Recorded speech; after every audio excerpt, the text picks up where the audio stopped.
You all, I'm Mike Lucas, the principal here at the high school. We hope you get some valuable information. As a father of 5 children and 2 out of college and 1 in, you're going to be okay. We're going to make it. We'll be okay. Trust me. If I can do it, you can do it. There are times where you wonder where the next dollar is coming from. I thought I was poor when we were putting kids in diapers. That is laughable now. I'm sure your parents will all understand that. With teenagers, you feel like you're very often either a taxi driver or an ATM machine, and I go back and forth between both. But education obviously is valuable. We value it. We want the best for our kids. And there are a lot of options for kids today. So we hope you benefit from this. I know I did. Every time I hear it, I learn something new as far as financial aid goes. So, and if there's anything we can do, we have a great guidance department. Been through this a million times with a million different schools. Don't be afraid to reach out and ask for help. We're happy to do that. So our guest speaker tonight is Mike Ellison, Associate Dean of Admission and Financial Aid at Amherst College, where he has been there for 18 years. Michael previously lived in Sturbridge in Holland, as a 7th grader and 9th grader in our school system. So we're very happy to have him. Let's give him a warm welcome and enjoy the night. Thank you very much, Mr. Lucas. Good evening, everyone. How's everyone tonight? Good. Great. It's nice to have you here. Thank you for coming. This information is really important for you in your college planning process. How many of you have seniors at this point? Okay. And how many have underclassmen? All right. Sounds like a lot of you have both. Okay, great. And for how many of you is this your first student going to college? Okay, so most of you. All right, girl. This information, unfortunately, is about as much fun as watching the paint dry, I admit. And as I said, as Mr. Lucas said, I've been doing this at Amherst now since last century, as I refer to it now. So we're getting underway here, and again, I know this stuff is a little bit dry. I'll try to make it as fun and light as possible, and if you hear the pause where that's where you're supposed to like laugh because of my stupid joke, then, you know, do me a favor, just help me out there. So here we go. So first off, I'm a representative of MEFA, talking about the Mass Educational Finance Authority. So that's a nonprofit state authority that was created in 1982. And their mission is to help families to plan and save and pay for college. They've got a great website where you can get lots of information. They have calculators there as well, lots of resources. They have social media presence as well on Facebook and Twitter and LinkedIn. You can sign up for emails, and the evaluations that you picked up in your packets, you'll turn those in at the end of our session here. But you can sign up and put your email address on so that they will be sending you periodic emails that are really timely and helpful for this college planning process. They do seminars and webinars as well, and the slides that we're presenting tonight are on their MEFA.org events page. So tonight, what we're going to do, and everybody can hear me okay? Okay. We're going to talk about the types and sources of financial aid. We're going to talk about the application process itself. We're going to talk about how financial aid decisions are made. We're going to talk about how to go about paying for college, and we'll talk about some free resources that are available as well. The number of slides I have, I think it's going to be somewhere between 45 and 55 minutes, something like that. If you have a pressing question as we're going along, feel free to put your hand up and I'll help you at that point. If you want to wait to the end, then I'll leave some time at the end and ask some general questions. If you have more of a personal question that you don't want to share with the group, I'll make myself available here on the side when we're done for those. All right, so first, types and sources of financial aid. So when we talk about financial aid, we really have these 3 main types of financial aid. They are consisting of grants and scholarships, so-called gift aid. Those are our favorite types of financial aid, of course, because it never has to be repaid. Those are funds that are going to go directly towards the cost of attendance at the institution that your child is looking to attend, directly to reduce down the amount of cost that you have, the expense for attending that institution. You also have work study, which usually represents the student's opportunity to work during the academic year, a few hours per week.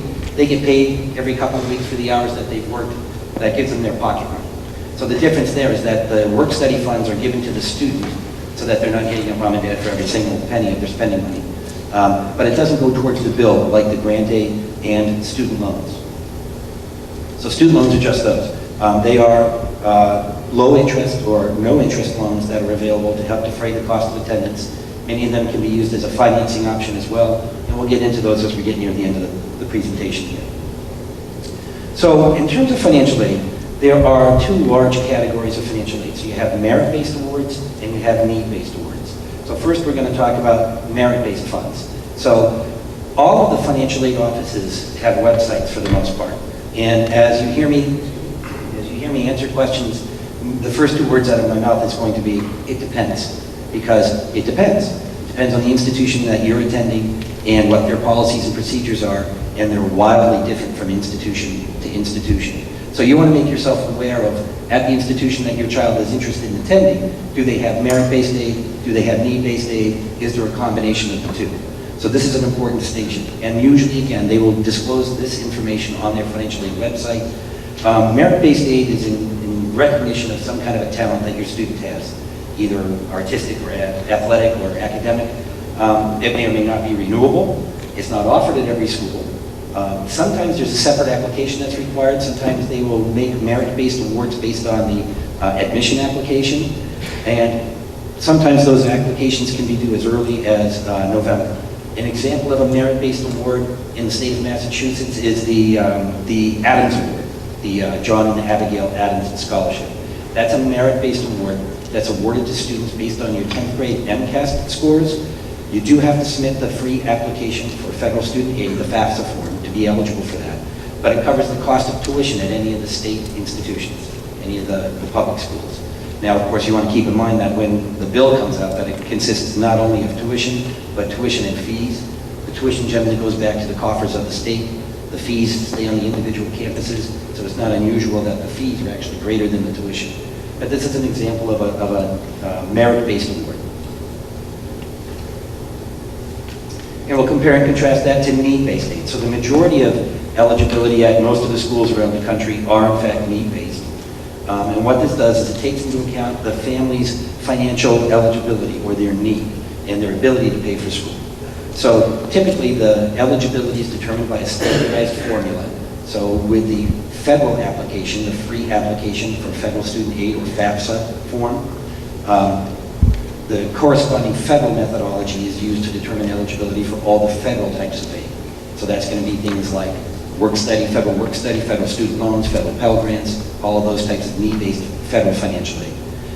It takes into account, and again, it shows eligibility for grants, loans, and work study, and the majority of financial aid around the country is in fact need-based. Students, to maintain eligibility, are going to reapply each year under a need-based system, and you have to be maintaining what's called satisfactory academic progress, which talks about not only the number of credits that have been attempted by a student, but the number of credits that were completed satisfactorily, as well as a grade point average. So for most schools, as long as you maintain eligibility to stay in attendance at that school, that will satisfy the requirements of satisfactory academic progress, or so-called SAP. And as you'll hear, you really want to start to familiarize yourself with the language associated with financial aid as well. I can go through an entire paragraph using nothing but acronyms talking about financial aid, right? Because we talk about the FAFSA form, we talk about this SAP program, right, to be eligible, and we talk about expected family contributions or EFCs. So the more that you can familiarize yourself with the language, the better off you're going to be able to communicate with the financial aid office at the school that your student's interested in attending. Sources and types of financial aid. So you don't want to overlook any sources of financial aid. So there's federal aid, which is, again, determined by the calculation from the FAFSA form. That's determining eligibility for federal grants, like the Pell Grant, as well as the Supplemental Educational Opportunity Grant, or SEOG, another acronym. Federal student work study, federal student loans, and tax incentives. Publication 970 from the IRS talks about the different tax credits that you can get that are related to higher education.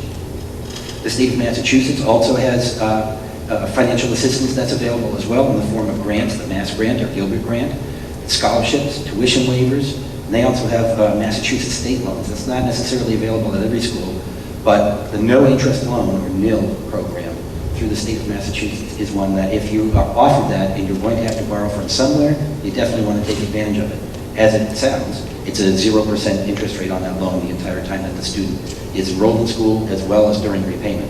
So you want to maximize that if that's offered to you. Colleges and universities give out a lot of their own institutional aid. in the form of grants and scholarships, and some institutions will also provide their own loan eligibility. And then there's other agencies that award scholarship funds as well. And this is a moment where Mr. Hinckley might have a couple of things to say about local scholarship opportunities. For the most part, most of our scholarship information to students goes through Naviance. They receive an email from me every time I get a new scholarship that's brought to my attention. So they get the email shot out to them, just notifying them that there's a scholarship, and typically I give a little brief description of the qualification when they can decide whether or not it's something they want to check out or not. In Naviance, there's a little tab under the college tab. There's another tab that says scholarship list, and that shows all of this, and all the students have to do is click on that, click on the list, click on each individual scholarship, and it goes through what the qualifications are and gives a link to either the application itself or the website that the application came from. On our guidance website, on the Tantasco website, there are different links for different scholarship searches, as well as on Naviance. There's another search engine for scholarships. So those things are available to you and your students just through the Naviance and through our website. In the guidance office itself, we actually have the old-fashioned book form that allows you to just go through and find different tips on scholarships and where to find them in different search engines. Thank you very much for that information. The one thing that I would say about scholarships as well is you don't want to pay anyone to do a scholarship search for you. There's a plethora of free scholarship information that's out there on the web. So the last thing that you want to do is just send your $99 before midnight tonight when you can get this information for free online. Basically the same information telling you about the different sources of aid. So in 2015-16, and this is from the publication from the College Board called Trends in Student Aid, 2016 is the most recent. There's a ton of aid that's out there nationally. It's almost $184 billion of aid. And you can see that nationally that the majority of that is in the form of federal student loans. So the vast majority of institutions that you're going to be attending are going to include student loans as part of their financial aid awards. So you should be very familiar with the fine print, the terms and conditions about these student loans before you have yourself or your student sign on the bottom line. There's also a fair amount of institutional grants and scholarships. As I said, almost 23% of those. Federal grants make up 22%. The tax credits, again, when those were passed, they were never supposed to be considered part of financial aid, and now you see that they're on my slide here. Private grants, state grants, and federal work study ends up being less than 1%. So students aren't being overly worked when they're making their pocket money. Okay, so the application process. First and foremost, the biggest thing that I would bring to your attention is you want to be aware of and meet the earliest deadlines of your financial aid institutions that you're looking at. Go so far as to set up a little spreadsheet. All of your institutions, again, are going to have websites that talk about the application process for that individual institution, the policies and the procedures as it relates to aid, and most importantly, the deadlines. Now, at some schools, the deadlines are not quite as important, and they're more like suggestions, especially those that are more heavily resourced institutions. But the vast majority of schools, deadlines are critically important. So you want to be aware of and meet the earliest deadlines of all of your financial aid offices. So again, on those offices, you might even want to set up a spreadsheet so that you're aware of and that you can be sure to meet the earliest deadlines. Well, I'm at Amherst now and have been there for a long time. I've also worked at other institutions where, I'm not kidding, one day late took you out of 40% of the scholarship eligibility that you'd otherwise be considered for. So at the vast majority of institutions, the deadlines are critically important. And you don't want to wait until the admission cycle is over to start the financial aid application process. You're going to be doing these two processes concurrently with one another. So you can list up to several schools, and we'll talk about the rest of this application process as we're going along here, on the different applications that you're going to complete. And you want to also be doing the admission applications at the same time. Anything else important here? Early action deadlines, you want to make sure you're aware of those. Those are as early as October and November, so those are right upon us now. The standard application deadlines can be February or March. Again, you want to make sure that you're checking the websites of the schools that your students are interested in and making sure you're meeting those earliest deadlines. Don't be late. Really, you'll kick yourself for doing that. Every school in the country is going to require the free application for federal student aid, or the FAFSA form. It is for determining eligibility for all federal aid, student loans, Pell Grants, federal work study. A lot of other institutions will have a form in addition to this as well, but let's stick with the FAFSA for just a moment. So the FAFSA is available as soon as October 1st, so it's available right now for the 18-19 school year. So again, it's going to be looking at 2016 income information, which makes it much easier even for these early application dates, the early decision, early action dates, because those tax returns have already been filed for most everybody. So it's going to make it much easier to complete the FAFSA by having your 2016 taxes available. Now, you log in and you sign the federal application, as well as any of the federal promissory notes, if anybody's taking out any student loans, with what's called an FSA ID. That counts as your electronic signature. So it's a really important thing for you to have that in place, and so you want to do that before you actually start the FAFSA form itself. You can start the FAFSA form, stop halfway through, save your work to that point, and come back and retrieve that saved FAFSA. But by the time you get to the end, you're going to need to sign it with this FSA ID, and you'll need one for the student and one for the parent to be able to complete the application and get that submitted in. The IRS Data Retrieval Tool, or DRT, is your opportunity to have your IRS tax data transferred directly from the IRS to populate your FAFSA. It's a very valuable tool. It simplifies the process dramatically. It makes it far more accurate, and it satisfies verification requirements that we'll talk about in just a couple of minutes. But it's a very important tool. The one drawback to using the DRT, if you will, is that for this year, as part of the security that the IRS has implemented, when that transfer takes place, you can't see the data that got actually transferred. When you complete your application, you'll get back some output documents, and you'll be able to review the information at that point and see all the information then. But at the time that you're doing that transfer, as part of the security, you won't be able to see what the numbers are that it actually get transferred over. So there are, at MEFA.org events, there are webinars that help you fill out the FAFSA, and you do have to remember that you complete the FAFSA every year. There is a very helpful opportunity to get help to do the FAFSA on what's called FAFSA Day. And it's you've got the card there, the FAFSAday.org is their website. And there are locations here in Central Mass, in Charlton and Fitchburg, in Gardner and Webster, and a couple in Worcester, one at Quinsigamond Community College and the other at Worcester State. So there are a number of locations, and you can go into that FAFSAday.org website to see when those exact dates are. But there are a number of locations that aren't that far away. Again, you got to remember to complete this form each year for any of these need-based institutions. So what gets put on the FAFSA? Okay, first and foremost is the student's citizenship status. So the FAFSA is only to be completed by U.S. citizens or permanent residents. International students don't do the FAFSA because they're not eligible for federal student aid. Likewise, undocumented folks are going to be doing the FAFSA as well. So you report the college that your student is going to be applying to. You can list up to 10 of them on the list of schools, and they will all receive your information electronically once you've submitted the FAFSA. Other important points, it's going to include parent and student data. So they're going to be asking for earnings and asset information for both parents and students. In terms of the parents, it's going to be looking at married parents. It's going to include both sets of information there, including same-sex parents. So that's relatively new in the last few years. All parents who are living together, who are the biological parents of the student, whether they're married or not, will be supplying information. In the case of divorced or separated parents, on the FAFSA form, it's only going to be looking for information from the custodial parent. If that custodial parent has remarried, however, it's going to be looking for the custodial parent and step-parent information. So don't get married the week before your child is going to school before you're doing your FAFSA form. It's not going to be to your advantage.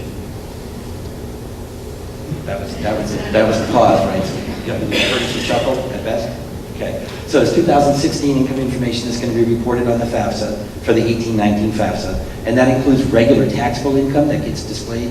Can you change, like you put your 9 or 10 colleges on there? Yes. Submit it, will they allow you to go back in and take some off and put those on? Yes, yes. So the question is, if you've listed your 10 schools down, Do you have the opportunity to make corrections or changes to the information, including the list of schools? And the answer is yes. You'll get an output document, we'll talk about this in just a second, but you'll get an output document that summarizes all the information you put on the application, and it allows for corrections, including the list of schools. Yes. Is there an advantage in putting certain schools over other schools? No. First or second? No, no. Whether you list a school number 1 on the list or number 10 or number 11 through 20 on your second correction has no bearing at all on the amount of aid or the types of aid that you're going to get. All that does is just sends it off to the schools, and then their individual policies are going to take over. So in terms of untaxed income, you need to remember that contributions that are made on a pre-tax basis to retirement, they usually show up in box 12 or 14 on your W-2 forms. Those go into the both the financial aid calculators as well as this FAFSA form as other untaxed income. It's given to you in the instructions pretty clearly and succinctly, so you just want to read the directions as you're going through, and that's a common mistake that families forget to make. And it will get caught during the verification process many times. And so if you understate the untaxed income or forget to include any of that, and you are making those pre-tax contributions, the output that you get is going to be artificially low for your family contribution, and it's going to be overstating your eligibility for aid. In terms of assets, it's going to look at cash and savings and checking accounts. It's going to look at investments. In the case of rental properties, it's going to be looking at the equity portion of a rental property or second home. In the case of multifamily homes that are partly your primary residence and partly rented, the portion that is rented, the equity portion of that is supposed to be listed under the asset section as well. It does not include your primary residence, and again, with the exception of multifamily homes, but the primary residence part is ignored completely on the application itself. It does not look at the value of life insurance policies, and it doesn't look at small businesses. So if you have fewer than 100 employees in your business, it disappears completely from the FAFSA form altogether. The other variables that are really important are the number of family members in the household, and even more importantly than that, the number of children that are attending college. So if you've done the form and you didn't know, or you didn't think that Sister Susie was going to be enrolled in the fall and ends up enrolling, you want to make sure you communicate that to the financial aid office as early as possible, because that's a very big variable that drives the expected family contribution. Similarly, and conversely, if you thought that Susie was going to be enrolled and you listed her on the FAFSA as one of the children in college, and she turns out not to be enrolled, you'll want to make sure that the financial aid office at the institution is aware of that as well, because many schools verify the enrollment of siblings in college. So that's a big variable that drives these equations.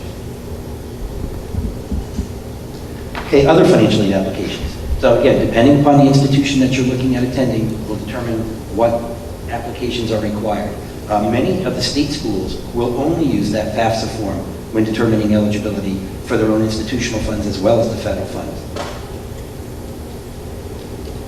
But schools that have more substantial institutional aid to award will be looking for a second form, the CSS profile form. And that's required by, again, schools that have substantial institutional funds that they want to be more careful about how they're awarding. It's a fee-based form. It's $25 for your first school and $16 for each school thereafter. And it's available as of October 1st as well. And there's the website there. There's a section that relates to non-custodial parent as well. So the beginning expectation of schools that require this form is that they will garner information from both biological parents. If that's not safe for the student, if that's not reasonable given the history, almost all the schools that require this profile form will have a non-custodial waiver petition form that you can complete. And it's difficult, and that is usually a fairly sore subject and pretty sensitive in general. But on this form, a student wants to talk about the relationship with the non-custodial parent and why they believe that it's not reasonable or safe to contact that non-custodial parent and ask for this information. It's typically going to require a disinterested third-party letter, so we don't want to hear from mom's lawyer or dad's sister. We want to hear from a therapist if that's appropriate, a clergy person, maybe from somebody from the guidance office at the school who is familiar with the situation and can attest that what the student has written is true and accurate. So from there, generally speaking, they're going to make a determination of, okay, we're going to waive that non-custodial parent, so we're only going to base it on your custodial information, or no, given what you've explained to us, an unwillingness in and of itself is not a reason to waive the non-custodial parent. So just because a non-custodial mom or dad doesn't want to pay for college, is not going to be able to get them off the hook for paying for college. What you want to keep in mind as well is that while Social Security numbers are optional on many of the admission applications and many of these financial aid applications, not the federal one, it's used as an identifier to match up financial aid and admission applications very frequently. So even though it's optional, I recommend that you put the Social Security number onto the applications themselves because it makes that matching process that much easier.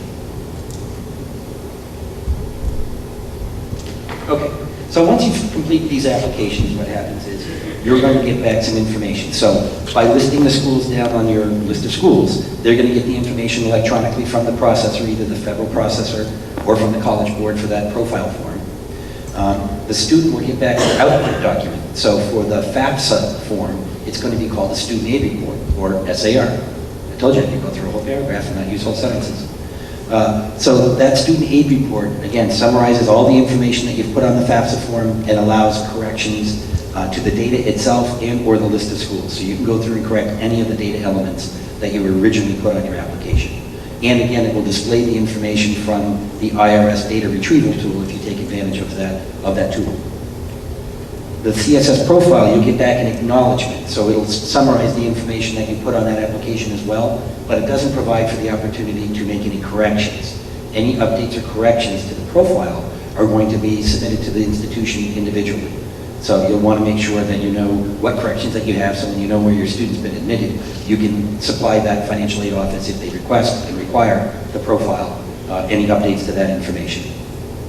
If there are changes or unique or special circumstances that relate to your family, you want to make sure that you're bringing those to the attention of your financial aid office. Some schools, again, that are more resourced have more opportunity to take into account changing your unique circumstances, but it's still something that you want to make sure that you're taking advantage of and that you're supplying the school with your unique or changing circumstances. Because it is formulaic at the outset, you are going to be expected to contribute similar amounts to other people in your circumstances based on the application materials. So if you do have a change or you do have an unusual circumstance, we've got really high medical and dental expenses, for example, or we support aunts, uncles, or grandparents, even if it's a modest amount, even if it's only $100 a month or something, that's monies that the financial aid office can take into account. If you're paying private school tuition for younger siblings, that's another thing that some schools will be able to take into account. So you can do that in the form of a letter, an email typically. On the profile form, there is a spot for explanations, but if the circumstances have changed after you submitted the profile, again, you can always just write a letter to the individual financial aid offices. And then there's a process called the federal verification process that is about 30% of all applicants are selected for this federal verification process, whereby you have to submit a federal verification worksheet where you list down all the names and ages of the family members. You have to provide a copy of a federal IRS tax transcript if you haven't done the DRT. So this is where the DRT, the data retrieval tool, is a real help because it satisfies this requirement and it saves you a ton of time of trying to deal with the IRS and getting a tax transcript from them. The moment that you get the request for financial aid documents, you want to turn that request right around as quickly as you possibly can to them. Many schools won't even start their awarding process for your student if you've been selected for verification and they haven't been able to complete the verification process. So this is an important thing. The other thing is that both forms are going to ask for an email address. Most of the time, this can be the student's email address. The student has to check their email. So you might even want to establish a new email address, a family email address, where we all have access to the password, we all are seeing these emails come in, and so that way you don't have to rely on your very, very busy high school students to check the email frequently. The vast majority of schools are exclusively communicating with students via email. So it's something that you want to check quickly and often. And again, if you have a request for a particular form or something else to complete the financial aid application process, you want to submit that right away. How are we doing so far? Everybody with me so far? Okay, good. How decisions are made? All right, so in any need-based system, we're looking at the cost of attendance or student expense budget, and you'll hear these two terms used interchangeably. Within that cost of attendance, you have direct expenses or billed expenses. Those are the ones that you're going to actually get a bill from the institution that you're looking at attending.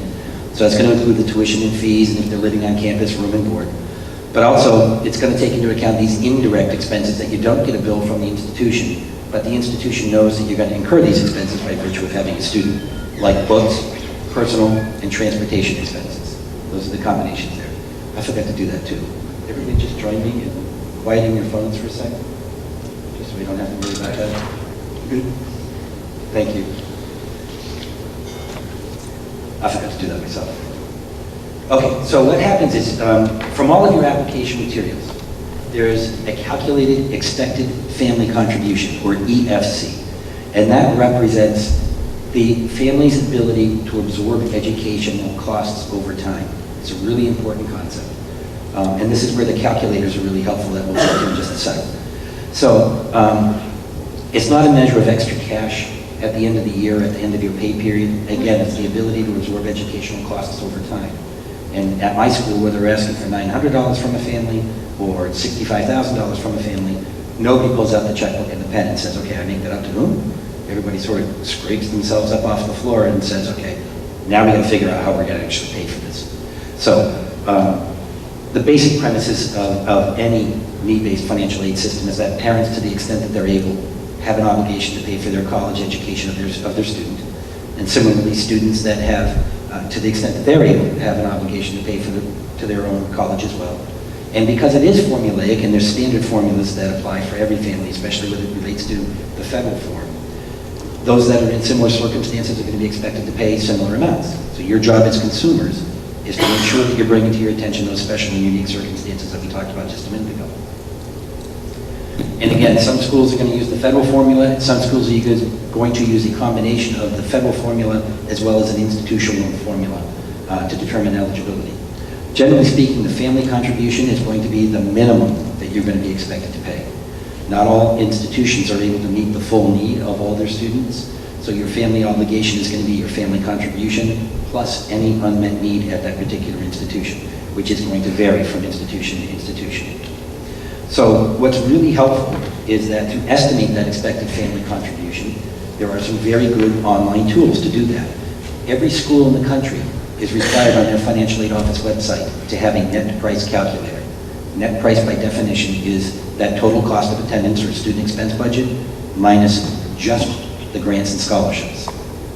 Okay, so many schools will include the work that we talked about, the work study opportunity during the academic year, and the vast majority of schools are also going to include student loans as part of that package. And that's how they get close to meeting the need, or as close as they can given their resources at that school. But it's a great way for you to estimate your family contribution, to start the planning process early. So you people are all doing the right thing by being here tonight and starting this process early. It's a great way to get an idea of where you're going to fall. The biggest mistake that families make when doing these calculators is they forget to include the untaxed income. Again, these are typically pre-tax contributions to retirement, box 12 or 14 of your W-2 form.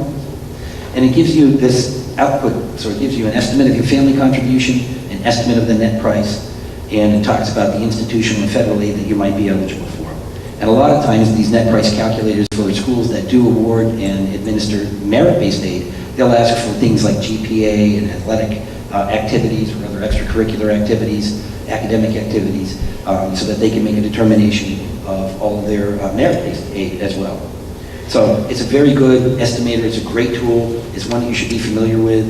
And again, it's only as good as the information going in. So just like any other tool, garbage in, it's going to get your garbage out. So you have your 2016 tax information in hand at this point, so you'd want to be using that information and carefully inputting the data elements into the calculator to make sure that you're getting a good result. So in terms of any need-based financial aid formula, it's a really basic calculation here. It takes the cost of attendance or student expense budget, and from that subtracts out the expected family contribution. Now again, some schools are going to use only the FAFSA form and that federal calculation for their expected family contribution. Other institutions may use a combination of that in their own institutional calculation of your expected family contribution. But assuming that your family contribution is less than the cost, that difference is going to be your financial aid eligibility or your demonstrated financial need. You'll hear those terms used interchangeably as well. And then the institutions will attempt to meet that need to the extent that the resources of that institution allow. the big takeaway of these next two slides is that folks that have done a good job and have saved for college, don't think that you're being penalized, because you're not. It gives you great flexibility and it gives you options in terms of how you're going to come up with a payment. So what this is doing here is this is showing you the effect of a change in assets. So families A, B, and C all have income of $75,000. This is 4 in the family, 1 in college. Parents are aged 48 in this example. It's based on the 1819 federal methodology, but you don't want to use this as a guideline. You want to use the calculators to put in your own individual information and get your own calculation. But this is for illustration only. But a $75,000 family with no assets is going to be expected to contribute about $7,500 in any given year. Now, if the assets go up from 0 to $75,000, the family contribution goes to about $10,500. So it's only a change of about $2,800, $2,900. So a $75,000 increase in assets really doesn't have that big an impact on the bottom of the family contribution. Now, if the assets go up to 150, you'll see that the calculation goes to that 14,600 figure. So an increase of only $7,000 for a $150,000 change in assets. Assets, a 401k asset. The question is a 401k an asset? So with the forms, the retirement assets are completely ignored on both the federal form and the institutional form. So both the profile and the FAFSA, as long as they're in qualified retirement plans, 401k, 403b, IRAs, that are going to, if you're under 59 and a half, you're going to get penalized if you take the money out. Those are not considered as assets for this conversation and for financial aid in general. Okay? Now compare and contrast what happens when, right, the assets stay the same at $50,000 for all 3 families, but the income goes up by $75,000. So the first family with $75,000 in income, $50,000 in assets, it's going to be asked to contribute about $9,000. Family B, that the income now goes up by only $25,000 to $100,000, and the assets stay the same, they're going to be expected to contribute, $17,500. So that's an $8,500 almost increase in the family contribution for only a $25,000 increase in income. And family C, where the income goes to $150,000, that expected family contribution is going to be about $33,000. So a $24,000 increase with only a $75,000 increase in income. So the takeaway from this is that both the formula, the institutional as well as the federal methodology, are much more income sensitive than asset sensitive, up or down, right? So a decrease in income is going to have a more dramatic change in your family contribution than that same corresponding decrease in assets. Everybody clear on this one? It's really important. So it doesn't do you any good in a need-based system to really work hard and beat yourself to death and work all kinds of overtime, because it's going to come back the year after and be taken into account when the new calculation of your family contribution is taken into account. So this is for you visual learners here. So you've got 4 different colleges of varying cost, and this is really what this is trying to do is you don't want to rule out an institution just because it's expensive, because the most expensive institutions in the country generally have the deepest pockets and the most resources and can provide the most financial aid. So school D, in this case, we've got the different costs, and the family contribution is calculated at $5,000. School D costs $5,000, so you don't have any need-based eligibility at that school, but that does not make that a bad school by any means. That could be one of your local community colleges where it's actually a great deal to be able to get the first couple of years out under your belt at relatively low cost. And as we go from C to B to A, the cost of the institution is higher, the cost of attendance gets higher in each one, so that the eligibility is higher at the more expensive schools. And again, all this is trying to get to you is don't rule out the school because of its high cost, because many of them will have not only substantial amounts of financial aid, but the components of the financial aid award may be more favorable. Okay, so in this example, we've got a cost of attendance of $40,000. That's the empty barrel. The barrel starts to get filled up with the expected family contribution. In this case, it's $5,000. At this institution, they were also eligible for $9,500 in scholarship funds, $13,500 in grants. They had a student loan of $5,500, and again, we're going to talk about student loans at the end of this, so there's a little asterisk with that. And they had $3,500 in work-study eligibility. At this institution, they didn't have the resources to be able to meet everybody's full demonstrated need. So in this example, this particular institution has $3,000 of unmet need for this particular student. So the family contribution is really going to consist of the family contribution of $5,000 plus the $3,000 of unmet need. Okay, so again, the family contribution really represents the minimum that you're going to be expected to contribute. So what you get back from an institution, once they've determined your eligibility, is an award letter with a financial aid package. Okay, and it's going to be different from school to school to school. So you want to look at these award letters very carefully, and when you're making these comparisons, look at all the fine print and all the detail. So College A in this example was able to give $35,000 in total aid, of which that consisted of some work studies, some student loans, and $26,000 in grant eligibility, for a total of $35,000. So they were able to meet the full financial need of that particular student. So right, the cost of attendance of $40,000 minus the family contribution of $5,000 represented $35,000 of total eligibility. So College A was able to meet all of that need. College B, not quite the same. They had the same work and the same loan components, but the scholarship was less, and that left a $3,000 unmet need. Pretty straightforward. College C, same sort of situation, same work, same student loans, $27,000 in total aid. They now have unmet need of $8,000. So could give you just an idea of how resourced these individual institutions are. Doesn't make College A any better than College C, but you want to be aware of how the financial aid package is going to look relative to one another. Compare and contrast that to the types of financial aid. So when you look at the financial aid award letter, you don't want to go right to the bottom line of what the total financial aid is, because this is a perfect example of that, right? So you've got 3 colleges, and look, the total of their aid all looks the same at $32,000, and they all have $3,000 of unmet need. But the components of the financial aid award are vastly different. So College A, they give you the $3,500 in work, they give you the $5,500 in loans, they give you the $23,000 in scholarship, for the total of the $32,000. Now they still have some unmet need of $3,000, but the next college, College B, has the same work and loan components, but they throw in a $10,000 parent loan. Parent loans are non-need-based types of financial aid. Even if they don't include it on your initial award letter, if you've got okay to better than okay credit, you can take out a parent loan to help defray your family contribution. So this is really important. This is extremely misleading to have a school initially package a parent loan as part of the financial aid award to inflate the total of their financial aid award to make it look more favorable. And likewise, College C is quite unscrupulous in that they've got $5,000, $5,500 in student loans. They don't give the student any work opportunity, and they throw in a $26,000, $500 parent loan.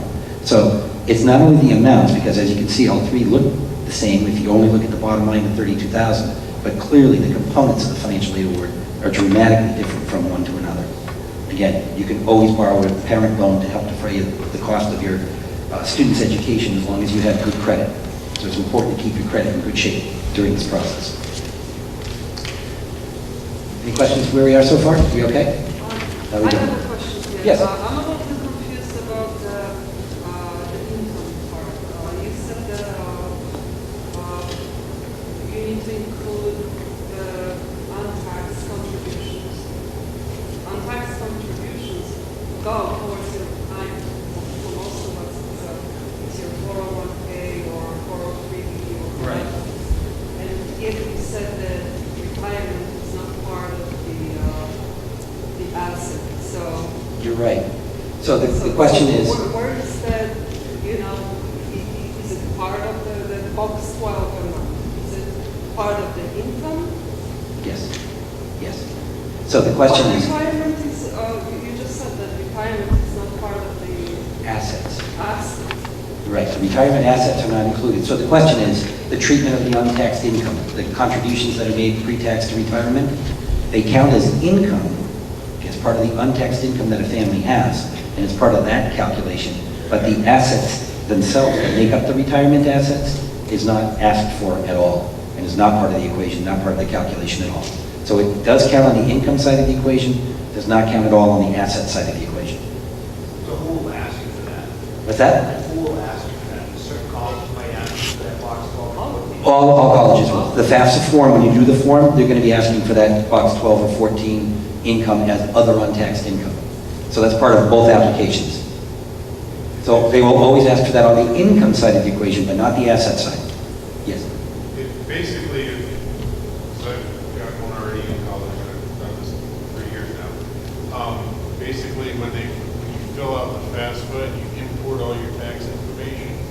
all of it really is automatically populated, and so, and at the end, it'll give you your number, whether you can pay that number or not, doesn't matter, it's just a raw, ugly figure, I can tell you that from experience. It really is a nasty thing, because they expect you to come up with all kinds of cash, but it's not, when you're filling it all out, when you import it from the taxes, that's the easiest way to go, because then everything is already brought in for you, you don't have to go through it all. But the college, but each college is going to have its own application, and you have to fill this in. The vast majority of colleges are going to have you do the FAFSA form I did the FAFSA already. and or the profile form. But some schools will have an institutional application, but that's very few schools will have their own institutional application. As part of the data retrieval tool, it will bring over your adjusted gross income and your federal tax paid, but you still have to input into the FAFSA form or the profile form your earnings and the other untaxed income, because that's part of the W-2 form as opposed to the 1040. Everybody with me so far? What happens if the student has any assets, for sale? If the student has assets, they get assessed at a higher rate than parent assets. They get assessed at 20% for the federal form and 25% for the institutional form. Many schools are going to have a minimum expected student contribution, and so until you get above a fairly substantial amount of assets, you're not going to be above the calculated minimum expectation typically. One second. What's a college savings plan that's like 529? 529 plans, good, excellent question. It depends on who the owner of that plan is. So if you as the parents are the owner of the plan, that counts as a parent asset. Or if grandparents own it, it doesn't show up on your forms at all. But if the grandparents use that to help pay for the college education, that counts as untaxed income in the next year to the student. Okay, so 529 plans is the owner, not the beneficiary. Because the beneficiary you can change. So what happened if your job has changed in the last, like from 2016 to this? What happens if your income has changed from 2016, the income that you're going to report on the FAFSA form, to now? That's what you want to communicate to your financial aid office. Many schools, instead of looking at 16, if it's more advantageous to you, they would use your 2017 income instead. And that's definitely one of the things that you want to bring to the attention of the financial aid office. Absolutely. So if I'm the custodial parent, Yes. I'm just doing the FAFSA. Right.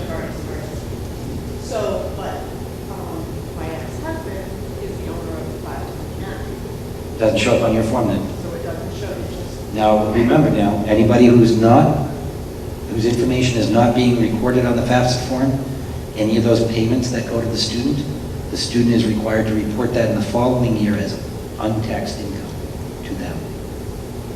So that's going to have a bigger impact than having the asset because it's income. Remember how we just had that? That the income is going to be more of an impact. So the non-custodial parent that owns the 529 plan, that's not going to be collected on the federal form because it's only based on the custodial parent. But any of those contributions that he's making to the student's education, that counts as student income in the next year. Untaxed income at that. On what form?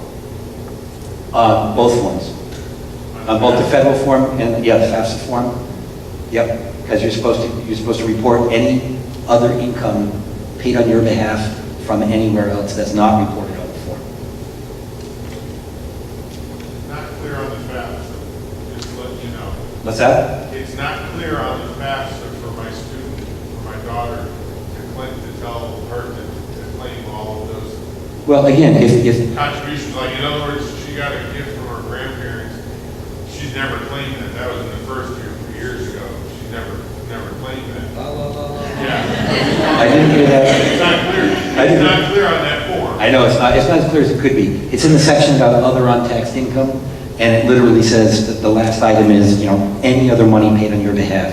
So if somebody's paying your electric bill, or your car payment, or making a payment onto your student account at the institution, all that's supposed to be considered untaxed income. Okay. But clearly, because it's untaxed and it's not showing up, it's not readily verifiable. I didn't say that.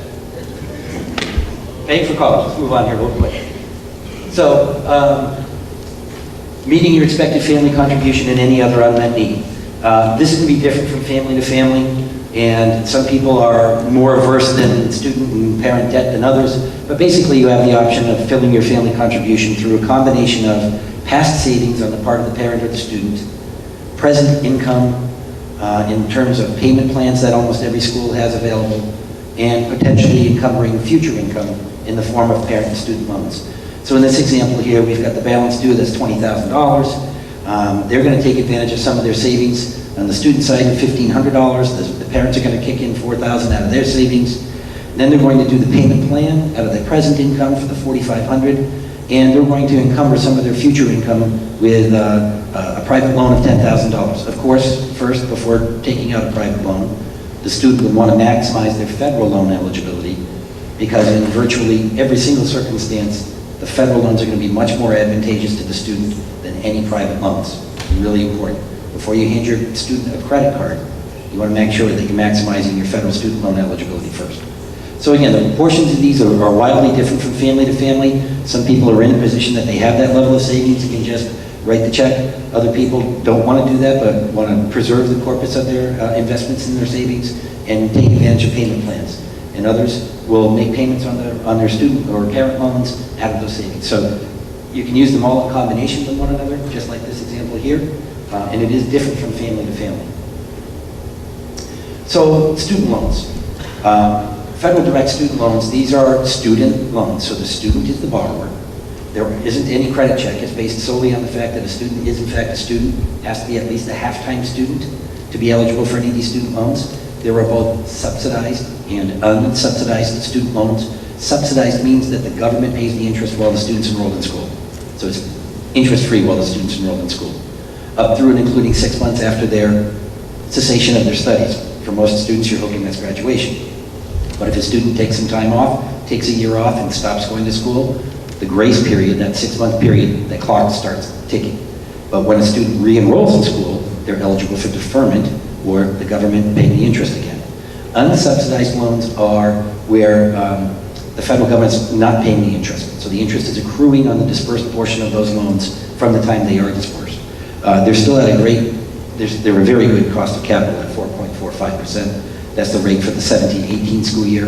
These loans get re-indexed, or the interest rate gets reset every June 30th. If a student borrowed a loan in 17-18, for the entire life of that loan, that's going to be at the 4.45% interest rate. But next year, when the student borrows again, what will matter will be what the interest rate is at that time when they borrowed that loan for the life of that loan. Does that make sense? So they get re-indexed each year, but once the student has borrowed, it's a fixed rate for the life of that loan. Again, while the student's in school, they're not required to make any payments. There's lots of options in terms of income-based repayment that the federal government has implemented over the last few years. So it really helps these students that have accumulated significant student loan debt, but are in low-paying jobs. So it's based as a function of your income, how much you're going to be expected. Back in the day, it used to be that it was $50 as a minimum payment regardless of what you were making. So this takes into account individual circumstances. The average is $27,000 of student indebtedness, depending upon where you're here. If a student borrowed their maximum each year, so $5,500 as a first-year student, $6,500 the second year, $7,500 in years 3 and 4, they're at $27,000. That's $300 a month over 10 years, right? Not insignificant. So while the student is at the financial aid office, you never want to hear, okay, yeah, I don't want to hear about any of that. Where do I sign? How do I do this? Come on, let's go. I'm in a hurry. You want to make sure that before you borrow each year, that you realize, okay, that just made my total indebtedness, whatever it is, and that's going to equal this much per month in a payment. So you want to keep in check of your indebtedness as you're going along. So deferment, I talked about before. So even if a student graduates, incurs their 6-month grace period, starts making payments, but then goes back to graduate school, they're eligible for deferment during that time. So subsidized loans go right back to 0%. Unsubsidized loans are still accruing the interest, but it's optional if the student's enrolled in school whether to pay the interest or not. Of course, the rates are low enough right now that if a student has borrowed the full $5,500, that's something like a couple of $100 in interest in a year. So what I would do as a parent is I would tell my student, your first paycheck of your summer work is going to go pay that interest to keep it from getting any bigger. If the interest is not paid while the student's enrolled in school, it gets capitalized or added to the principal of the loan once repayment starts. And there are forbearance, so depending upon what's going on, you may be able to pay just the interest portion of the loan, and there are forgiveness opportunities depending upon different careers that students go into. So then they have some other of these options in terms of ways that you can save some money. So tuition break, so it's sponsored by the New England Board of Higher Education. So for those programs that are offered in Massachusetts that aren't offered in the other New England states, they can come to Massachusetts, and likewise, programs that aren't offered in Massachusetts but are offered in the other New England states, you can go to those for less than the out-of-state tuition now, so that's pretty interesting. They also have these mass transfer programs that are available right now where you can transfer from the 2-year schools to the 4-year schools and have a guarantee that your credits are going to transfer if you take the particular courses that they've laid out for you. And then there are these other couple of options too there, where if you're going to go from an associate to a bachelor's degree, where not only are they going to give you credit transfer from the community colleges to the 4-year schools, there's going to be no application fee or application essay, and you're guaranteed tuition as long as you've got a good, you're guaranteed admission as long as you have the appropriate GPA. And then the last one is where not only the credits transfer, and you don't have a real application process, or at least an application fee or essay, you just submit your transcript basically. They give you guaranteed admission as well based on your GPA, and if you maintain at least a 3.0, you get 10% off and a freeze on your tuition as you go through the rest of that Commonwealth commitment. Those are good ways to be able to save some money, especially in those first couple of years, and still be able to graduate with a 4-year degree from all of our esteemed institutions in the state. Free resources. So again, we talked about FAFSA Day, FAFSAday.org. There's many of them right around here. Those are ongoing right now, as early as October and through February. The Educational Opportunity Centers are also great resources. And then, like I said, you don't want to ever pay for any scholarship search services. These that are listed here are all free. So there's a ton of information that's available on the internet and on the web that are free resources for you and that you don't have to pay for. So don't pay for a scholarship search service. Okay, so they also provide seminars, college seminars, that give you the help with providing clarity and assistance with interpreting the financial aid award like we did a little while ago, so not only the components of the award, but the amounts of the award, how to pay the college bill, how to take advantage of payment plans, how to take advantage of and research college loans. Again, before you sign anything on a college loan, you want to make sure you're reading the very fine print. When you start getting away from the federal loans and you start talking about private loans, most of the time those are going to be credit-based, and most of our students don't have any credit yet. That's going to require a cosigner. So it doesn't make a lot of sense for you as a parent to be co-signing on a double-digit interest loan when you can borrow your own parent loan, even though the rate's a little high at 7%. As long as you have okay to better than okay credit, you're going to qualify for that loan. So it's something you want to keep in mind as well. So, and how to communicate, how to talk with the financial aid office. Again, the more information that you can arm yourself with, the more familiar you are with the lingo and the vocabulary, the better off you're going to be.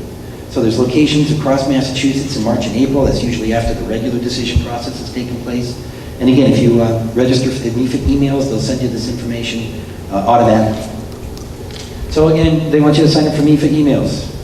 The FSA ID is step 1 in terms of doing the FAFSA form. And you, of course, most importantly, you want to make sure that you're meeting all the deadlines and what the required applications are. It's always going to be listed on the Financial Aid Office website. None of this financial aid stuff should feel like smoke and mirrors. As you ask a question, you should get a straightforward answer. Our policy is this, our procedure is that. It shouldn't be, feeling very vague and not clear. So, this is me. So when you do your application and when you do your evaluations, there's a place on there that you put my name.